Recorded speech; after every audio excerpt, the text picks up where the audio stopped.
तो हिंदी में आज का हमारा क्लास है त्रिभाषा सूत्र हम लोग पढ़े थे, ठीक है। इसमें हम लोग देखे थे प्रथम भाषा, द्वितीय भाषा, तृतीय भाषा हम लोग पढ़ चुके थे। आगे बढ़ते हैं, आगे क्या है।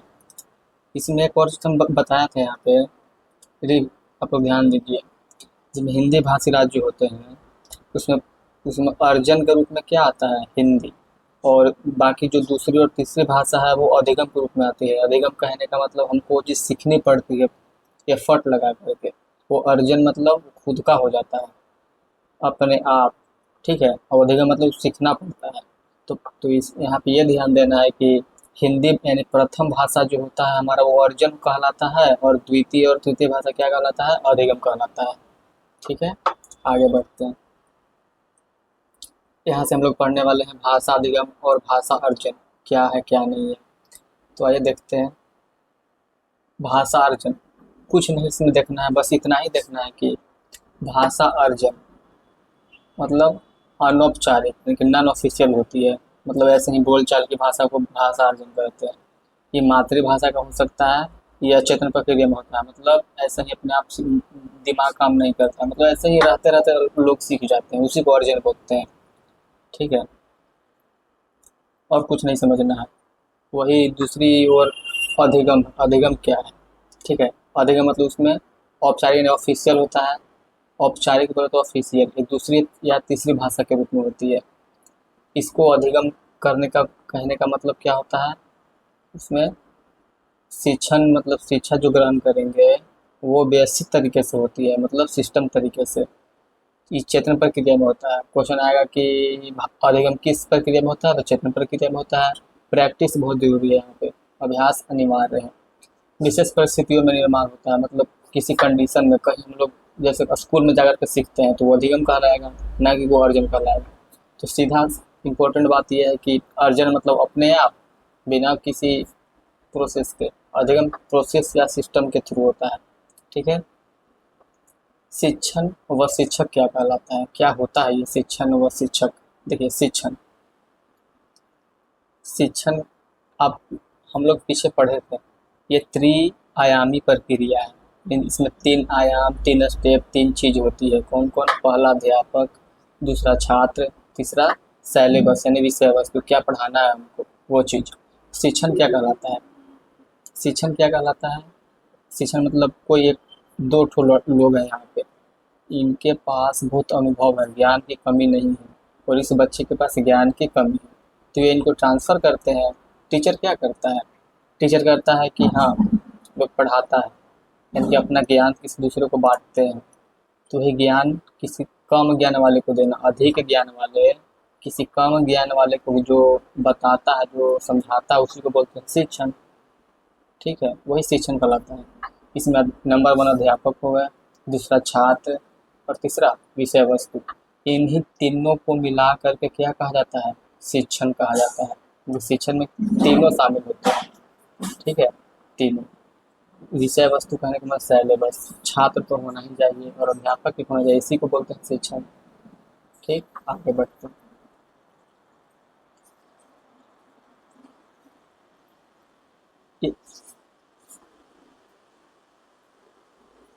अब आगे देखते हैं शिक्षण सूत्र, शिक्षण के सिद्धांत या शिक्षण सहायक सामग्री या शिक्षण विधि क्या क्या चीज होती है। ये ऐसे ही था, कुछ और नहीं। भाषा शिक्षण के सिद्धांत क्या है, इसमें कई सारे सिद्धांत हैं, यानी कि हाँ जैसे रूल होता है, रूल सिद्धांत, रूल कि हाँ तुमको ये चीज़ करनी है तो करनी है, वही चीज़ है यहाँ पे रूल, ठीक है। पहला क्या है, क्रियाशीलता का सिद्धांत, और दूसरा प्रेरणा या अभिप्रेरणा का सिद्धांत। क्रियाशीलता का सिद्धांत क्या कहता है, देखिए भाषा शिक्षण कहने का मतलब पढ़ाने का नियम, क्या क्या पढ़ाने के तरीके हैं, क्या नियम है, वो चीज़ हमको पढ़नी है या देखनी है, ठीक है। पढ़ाने का नियम क्या है, तो पहला रूल क्या है, क्रियाशीलता का सिद्धांत या प्रयोगात्मक, इसको प्रयोगात्मक भी कहते हैं, यानी प्रयोग करते हैं, करके सीखना। क्रिया मतलब करो, यानी करके सीखो, ठीक है। मतलब इस एक तरह से इसको बोलते हैं प्रैक्टिस, क्या बोल सकते हैं, प्रैक्टिस। आप लोग जितने खुद से प्रैक्टिस करो, खुद से समझोगे, उतना ही ज़्यादा सीखोगे, यही बोलता है क्रियाशीलता का सिद्धांत, ठीक है। इसमें और क्या होता है, इसमें क्या विकसित होगी, आलोचनात्मक सोच का विकास होगा। आलोचनात्मक कहने का मतलब निगेटिव और पॉजिटिव बात है कि हाँ क्या सही है क्या गलत है, ये दो चीज़ें सीखने को मिलेगी हमको। यानी कि आलोचनात्मक हम लोग सोच विकास कर सकते हैं क्रियाशील करके। तो ये था हमारा पहला क्रियाशीलता सिद्धांत। दूसरा क्या है? प्रेरणा, यानी कि मोटिवेशन। हमें मोटिवेट होनी चाहिए कि हाँ अगर कोई बच्चा क्लास में, ये सारे सिद्धांत टीचर के लिए हैं कि हाँ एक टीचर बनने के लिए आपको क्या क्या जरूरत चाहिए, क्या क्या जानकारी होनी चाहिए, वो चीज़ है यहाँ पे। तो दूसरा है मोटिवेशन। मोटिवेशन कहने का मतलब क्या होता है?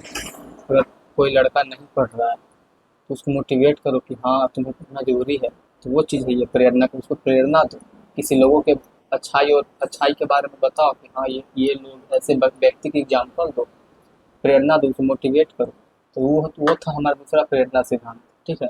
थर्ड है रुचि का सिद्धांत। रुचि कहने का मतलब इंटरेस्ट। क्या चीज़? इंटरेस्ट, इनकी विषय वस्तु यानी जो सिलेबस पढ़ा रहे हैं उसमें रुचि मिल रही है कि नहीं मिल रही है बच्चों को। अगर नहीं मिल रही है तो आपको ये फर्ज बनता है कि आप उसे इंटरेस्ट करके पढ़ाई, आनंद आना, रस की प्राप्ति होनी, यानी कि वो चीज़ पढ़ने में हमको बोरियत नहीं होनी चाहिए। अगर लड़कों को समझ में नहीं आया तो समझाइए। ठीक है, ये चीज़ है।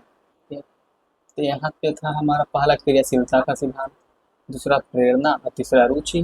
पहला क्रियाशीलता का सिद्धांत, दूसरा प्रेरणा, तीसरा रुचि, तीन था। और आगे देखते हैं नियोजन का सिद्धांत। नियोजन कहने का मतलब रणनीति, नियोजन। जैसे मैं, मान लो हम टीचर हैं, हम क्या हैं? टीचर। हमें क्लास लेने जाना है आज, तो हम क्या रणनीति बनाएंगे कि हाँ आज हमें क्या पढ़ानी है क्या नहीं पढ़ानी है, कक्षा में क्या कितना और कैसे पढ़ाना है। ये होता है नियोजन की सिद्धांत, यानी रणनीति बना करके जाना, नियोजन सिद्धांत। अगला क्या है? निश्चित उद्देश्यों का सिद्धांत। लक्ष्य निर्धारित होनी चाहिए कि हाँ हमें क्या पढ़ानी है। किताब तो बहुत सारा इसमें टॉपिक होता है, तो हमको डिसाइड करना है कि हाँ आज हमें क्या पढ़ाना है, इससे ज़्यादा नहीं पढ़ाना है। लक्ष्य का निर्धारण होना बहुत ज़रूरी है। ये चीज़ जीवन से संबंधित करने का सिद्धांत। जीवन से संबंधित करने का सिद्धांत क्या कहता है? यानी संदर्भ पढ़ाना। मान लो कोई टॉपिक पढ़ा रहे हैं इकोनॉमिक्स, क्या पढ़ा रहे हैं? इकोनॉमिक्स। जब इकोनॉमिक्स पढ़ा रहे हैं तो उसमें जो भी बातें लिखी होती है किताबी भाषा होती है, उस किताबी भाषा को जीवन से रिलेट करके समझाना, यानी कि व्यवहारिक जीवन से जोड़ करके, अपने खुद का एग्जाम्पल दे करके, आसपास के एग्जाम्पल दे करके उसे समझाना। ठीक है, वही कहलाता जीवन से संबंधित करने का सिद्धांत। तो इसमें क्या था? नियोजन सिद्धांत, निश्चित सिद्धांत, ठीक है, और निश्चित उद्देश्य मतलब, और जीवन से संबंधित, तीन तो इम्पोर्टेंट था। आगे देखते हैं आगे क्या है। आगे है हमारा स्व स्वाभाविकता का सिद्धांत, यानी कि नेचुरल। स्वाभाविक कहने का मतलब नेचुरल, यानी कि नेचुरल होनी चाहिए वो चीज़ें। जैसे में मान लो कोई टॉपिक हो, या कोई हम लोग पीएनजी चाहे नोट्स किताब से अपने खुद का स्किल से नोट्स तैयार किए, तो वो नोट्स चाहे जो भी हो बनावटी नहीं होनी चाहिए। ठीक है, बनावटी कहने का मतलब सेम टू सेम उतार दिया और पढ़ा दिया नहीं, अपने मन से उसमें कुछ न कुछ ऐड करो ताकि लोगों को इंटरेस्ट आए, पढ़ने में मन लगे। वो चीज़ है, नेचुरल होनी चाहिए। स्वाभाविकता का सिद्धांत ये कहलाता है। ठीक है, आगे क्या है? बोल चाल का सिद्धांत। बोल चाल कहने का मतलब, कोई कोई टीचर होते हैं कि जो क्लास लेते हैं वो खुद पढ़ाते हैं और बच्चे को बोलने का मौका ही नहीं देते, बच्चे को समझ में आ रहा है नहीं आ रहा कोई मतलब ही नहीं। तो ये चीज़ गलत है। ठीक है, इसको सुधारने की ज़रूरत है। तो वही है यहाँ पे बोल चाल का सिद्धांत। क्या चीज़ है? बोल चाल का सिद्धांत। अगला है हमारा व्यक्तिगत भिन्नता का सिद्धांत। व्यक्तिगत भिन्नता कहने का मतलब क्या होता है? व्यक्तिगत भिन्नता कहने का मतलब, क्लास में कई सारे लड़के होते हैं जिसकी बुद्धि तेज होती है, किसी की कम होती है, यानी कि प्रत्येक बच्चे का स्तर क्या होता है? भिन्न भिन्न होता है। प्रत्येक बच्चे का स्तर क्या होता है? भिन्न भिन्न होता है। तो हम लोग को ये डिसाइड करना है कि हाँ कोई अगर टॉपिक कठिन है तो तेज बच्चों को तो जल्दी से समझ में आ जाएगी, और कम जोड़ बच्चे को समझ में नहीं आएगी, तो उस टॉपिक को तोड़ करके, एकदम तोड़ तोड़ करके बताइए। वो है हमारा व्यक्तिगत भिन्नता का सिद्धांत, यानी कि हर एक बच्चे को समझ में वो चीज़ आनी चाहिए।